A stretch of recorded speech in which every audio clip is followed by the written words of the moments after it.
अशी घडावी माझ्या हातून तेजोमय पूजा, चंदन वावा देवच केवळ, भाव फुलांची भरून ओंजळ, मर्द मावळ रक्ताची मी मर्दानी तनुजा, देश हा देव असे माझा, देश हा देव असे माझा.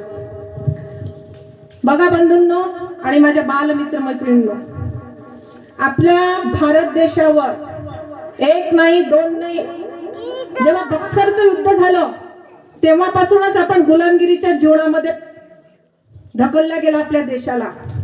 इंग्रजांनी आपल्यावर 1-2 वर्षांचं राज्य नाही केलं, तर इंग्रजांनी आपल्यावर 200 वर्ष राज्य केलं.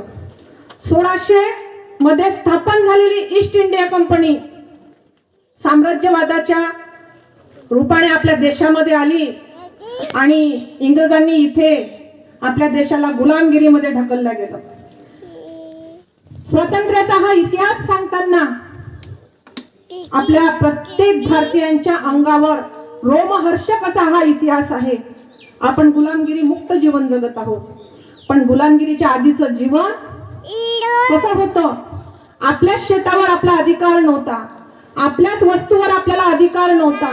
अशा या गुलामगिरीच्या जीवनामध्ये जनता त्रस्त झालेली होती. स्वातंत्र्याचा हा इतिहास लढताना ही महापुरुषांची फोटो आपण इथे ठेवलेली आहेत.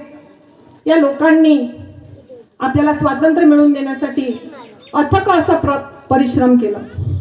पण खरं सांगू का तुम्हाला, 1857 मध्ये खऱ्या स्वातंत्र्याची मुहूर्तमेढ पेरल्या गेली. त्याचं तुम्हाला कारण सांगते आणि शांततेने तुम्ही हे कारण ऐका. 1857चा पहिला क्रांतिकारक ठरला मंगल पांडे. बराकपूरच्या 34 छावणीमध्ये त्याची नियुक्ती झालेली होती मंगल पांडेची. आणि त्यावेळेस बिस्लेन नावाची जी एक बंदूक होती तिला तिलांजली देऊन इंग्रजांनी एनफिल्ड नावाची बंदूक आणली आणि त्या एनफिल्ड नावाच्या बंदुकीचं काडतूस सर्व सैनिकांना आपल्या दातांनी सोलावं लागत होतं. त्याच्यामध्ये गायीची आणि डुकराची चरबी मिसळल्या जात होती.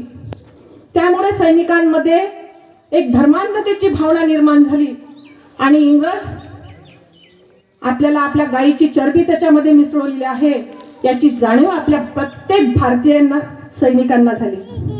34 बराकपूर छावणीमध्ये मंगल पांडे कार्यरत होता. एकदा त्यांनी प्रश्न केला लेफ्टनंट ह्यूजला की या बंदुकीमध्ये, एनफिल्ड नावाच्या बंदुकीमध्ये काय मिसळलं आहे? एक शब्दही ह्यूज बोललेला नव्हता. दुसऱ्यांदा प्रश्न केला, तिसऱ्यांदा प्रश्न केला. मंगल पांडेनी तीच बंदूक घेतली, त्याच्यातच कारतूस भरली आणि लेफ्टनंट ह्यूजला त्याच्याच अंगावरती बंदूक रोवली आणि त्याला मृत्युमुखी पाडलं. त्याच्याच बाजूने एक इंग्रज अधिकारी होता लेफ्टनंट बाग, याला सुद्धा बंदुकीच्या गोळीनं, त्याच एनफिल्ड नावाच्या बंदुकीच्या गोळीनं धराशायी केलं आणि त्याच्याच बाजू असलेला एक इंग्रज अधिकारी त्याला ती कारतूस मारली. असे 3 इंग्रज अधिकारी मंगल पांडेंनी ठार मारले.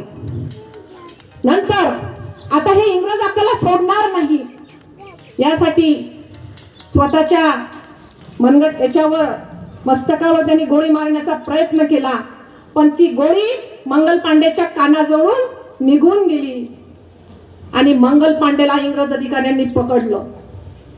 त्याच बराकपूर छावणीमध्ये 34 बराकपूर छावणीमध्ये मंगल पांडे कार्यरत होता. तिथेच आपल्या भारतीय सैनिकांसमोर या इंग्रजांनी त्याला फाशीची शिक्षा सुनावली आणि त्यांच्या समोरच फाशीची शिक्षा 8 एप्रिल 1857 रोजी बराकपूर छावणीमध्ये मंगल पांडेला फाशी देण्यात आली. त्या काळात तुमच्या माझ्यासारखे असणाऱ्या इंग्रज आपल्या हिंदू आपल्या या सैनिकांना, भारतीय सैनिकांना वाटायला लागलं की आपल्या मंगल पांडेचं फाशी देण्यात आलेली आहे.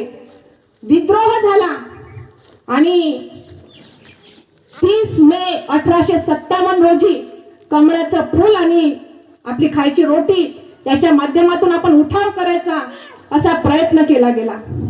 पण मुठभर असणारे इंग्रज अतिशय हुशार होते. त्यांनी आपल्याच या भारतीय सैनिकांना मदिऱ्याचं सेवन करायला लावलं आणि जो त्यांचा तुम्ही थांबा बरं.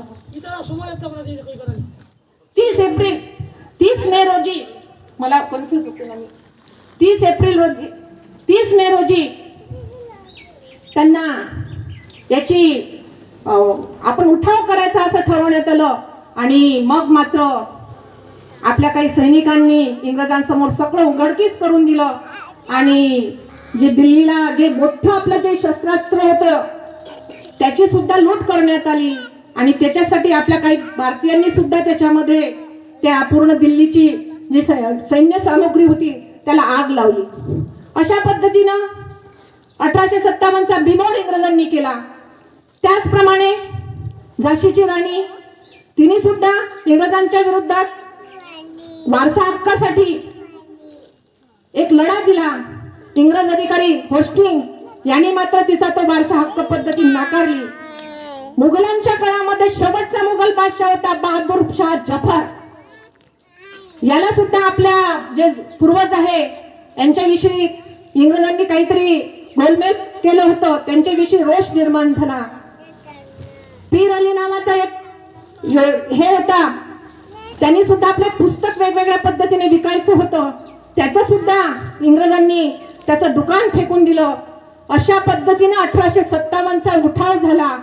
पण आपल्यामध्ये असणारी हिंदू मुसलमानाची भूमिका जातीपातीमध्ये आपण बांधल्या गेलो, त्यामुळे 1857चा उठाव इंग्रजांनी बिमोड केला आणि 1857 पासून 1947 पर्यंत परत आपण पारतंत्र्यामध्ये ढकलल्या गेलो. 1857 ला आपण स्वातंत्र्य झालो असतो तर आपल्या देशाची काही वेगळीच प्रगती झाली असती. नंतर मात्र लोकमान्य टिळक आणि महात्मा गांधींच्या नेतृत्वामध्ये स्वातंत्र्याची मोहर्त मोड रोयला गेली. महात्मा गांधीजींनी अहिंसेच्या मार्गाने आपल्याला स्वातंत्र्य मिळवून दिलं आणि लोकमान्य टिळकांनी मात्र जहाल मतवादी जे क्रांतिकारक म्हणतो वासुदेव बळवंत फडके अशा जहाल मतांनी आपल्याला स्वातंत्र्य मिळवून देण्यासाठी प्रेरणा दिली. तुमच्या माझ्यासारखे सगळे लोक एक झाले. जी आज ज्ञानेश्वरांची पालखी आपल्या गावावरून निघणार आहे, थोड्याशा 2 ओळी म्हणते.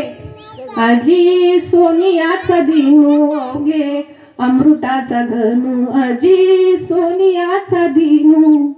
अशा पद्धतीनं आपल्याला स्वातंत्र्य मिळालं आणि 14 ऑगस्ट 1947च्या 11:59 इंग्रजांचा तो फ्लॅग आहे तो खाली उतरवण्यात आला आणि आपला तिरंगा झेंडा डौलाने फडकू लागला आणि नकळत प्रत्येक भारतीयांच्या मुखातून आवाज निघाला, दिशा दिशांनो जाऊन सांगा, भारत माझा स्वतंत्र झाला, भारत माझा स्वतंत्र झाला. भारत माता की जय म्हणताना प्रत्येक भारतीयांचा ऊर अभिमानानं डौलू लागला. कारण आपण गुलामगिरीच्या पारतंत्र्याच्या बाहेर निघून स्वातंत्र्याची पहाट पाहत होतो. तर याच्या प्रसंगी मी